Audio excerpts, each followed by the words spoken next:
Coop, first thing I wanted to talk to you about here is some of these job openings. And one I wanted to bring up is one that you know pretty well, obviously, having worked there for multiple years, multiple really successful years. And that's the University of Washington. Obviously, fans from all over the country may have very different opinions on how good of a job Washington is. I know we brought this up briefly on Cover Three the other day.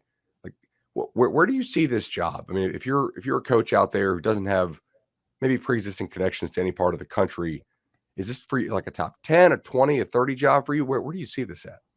Yeah, it's interesting. I think if you kind of rewind the clock a year and a half before they hired Jimmy Lake and you look at the program and evaluate it as a whole from where Chris Peterson left it to where it is now, just a short year and a half year later, Jimmy Lake only coached 13 games in his tenure.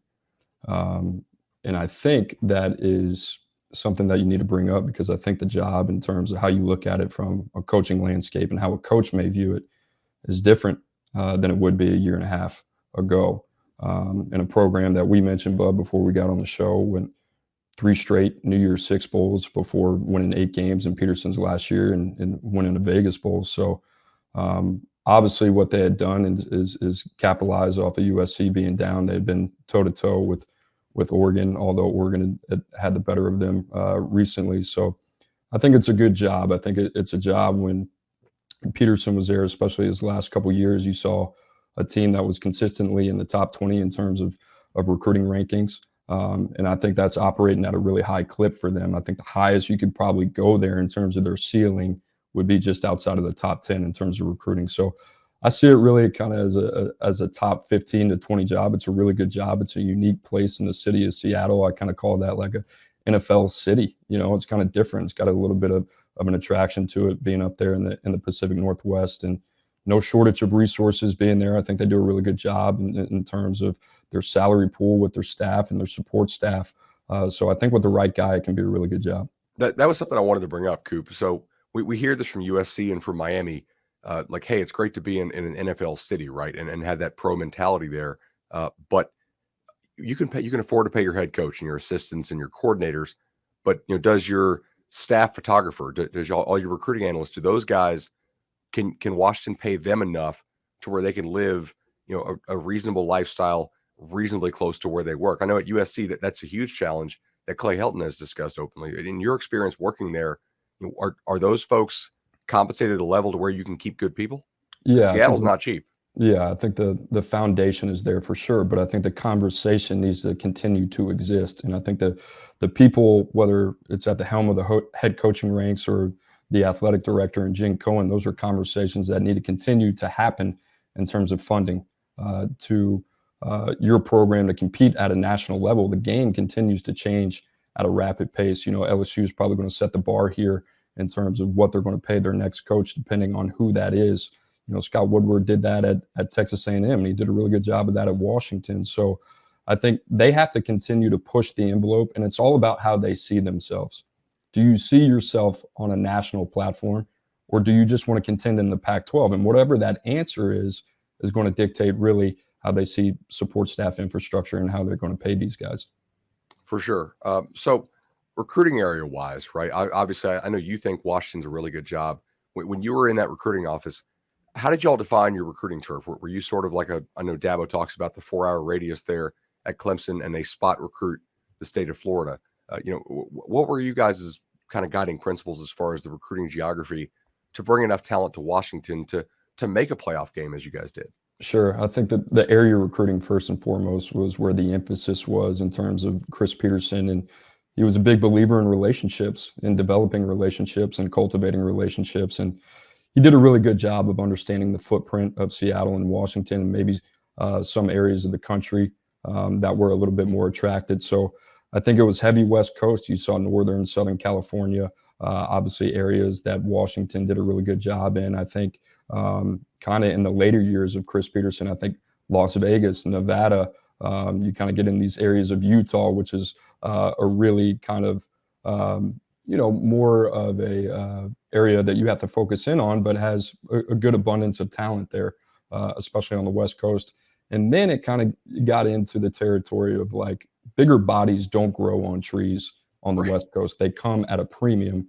right? So how far do you extend yourself to where you're not overextending yourself in terms of recruiting? So I think that's when you see schools like Washington traditionally get into the state of Texas and go into Houston or go into Dallas, and coming off of 3 straight New Year's Six Bowls, that was a good sell. And you're not going to beat Texas. You're not going to beat Texas A&M. But when it came to TCU, when it came to Baylor, when it came to Oklahoma State, when it came to some of these second-tier Big 12 programs, you had a pretty good case.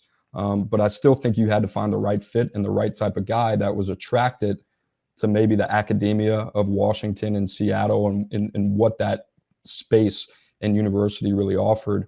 But I think he did a really good job of that. I think the question would have been, if you're trying to go from good to great, there was still some opportunity out there. Like, your margin of error is super slim, right? Because everybody on the West Coast is recruiting for those big bodies. So the advantage, and Mario Cristobal has figured this out, if you're keeping guys at home on the West Coast, the big bodies, not only is that an asset for you and your program, but you're taking it away and diminishing that demand for everybody else. So it's a difficult job, but I think it's one of those jobs, if you come in with the right headspace and a plan, you can be successful.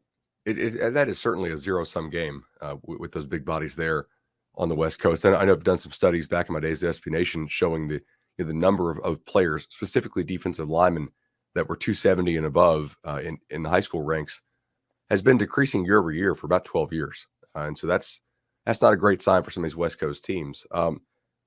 That's a pretty specific formula that you have to follow there. Obviously, Washington is not coming off, back-to-back BCS or New Year's Six type bowls now, but it's certainly capable of being built back up to that level with the right hire. I always think about, we talk, hey, how much does the new coach have to understand the recruiting landscape, and how much can he learn it? For instance, when Urban Meyer got hired at Florida, he had basically no experience recruiting in the state of Florida, and he learned it pretty quick, right?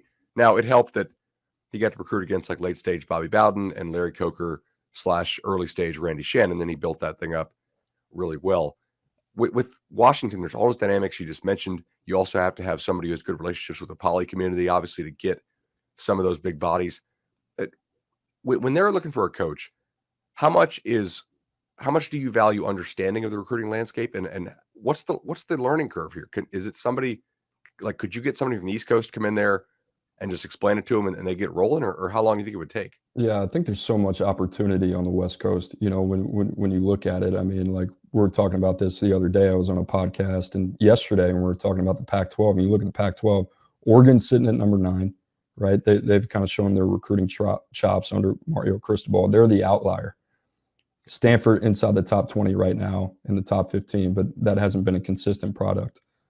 And then the third ranked class is one win Arizona at 36, which kind of shows what the Pac-12 landscape is in terms of recruiting. So I think there's a lot of opportunity. What I would say to that is, I think it's more important for a coach to come in and have a plan in terms of what the vision is going to be like in terms of geographically, in terms of recruiting. And I think understanding the brand, I think that's really important.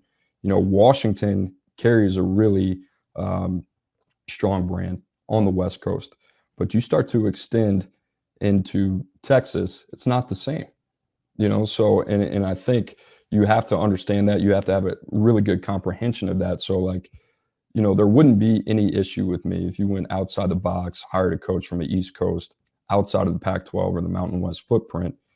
It would just be more prioritizing recruiting, understanding that there's an opportunity there, and what the plan is, A to Z, from the identification to the evaluation process to the execution process of it. Much like you talk about Urban Meyer, I think that's pretty similar. I think it's more about the person and the development of relationships over time, and then following a plan and executing the plan. That's really interesting. I know, I read all these media reports. Hey, like, they're looking at this guy, they're looking at that guy. It does seem that there's a geographic focus. East Coast schools generally look at guys who have recruited, on the East Coast or in the South or, out West. But I think some of these schools could be missing an opportunity to look at guys from all over the place if they can find, the right dude. I mean, Cristobal had never been out West, right? For Oregon, and it seems working pretty well there. Yeah, like he understands that process. Like I talked about it. Like he just has a different mentality. Him coming from the SEC, even in his time at Florida International. I mean, it was different. Like it was all about recruiting. And there's two ways to kind of look at it. There's a lot of coaches that look at it in terms of cultivating a locker room, development of talent, and then personnel. So they kind of look at themselves as the X factor in terms of that whole process. And then there's coaches who are still very good football coaches who understand the value of putting personnel first and prioritizing personnel, and personnel being emphasized at a level that it's a non-negotiable and it's something that you do every day. And those are the schools that we have found have had an extreme amount of success, especially in the playoff era. I mean, if you look at all the top teams in the country right now, Alabama, Georgia, Clemson, obviously having a little bit of a down year, Ohio State, but these teams who have had sustainable success are teams who prioritize personnel and put it first in everything that they do in their day-to-day operations. So I think that's really important. And like with Washington, we talked about like what are the goals there? Are your goals to compete at a national level, or your goals to compete for Pac-12 titles? And that more than likely is going to dictate what type of hire they make. Absolutely, and I think the timing of this is pretty important as well. I mean, Arizona State could still open depending on how long they want to continue to, basically just put the hand up to the NCAA and fight the allegations there. USC did open, and help. We don't know if Oregon could open up as well, possibly. So, I think getting the right hire this time around is certainly something that is going to be really important for that program. Really important.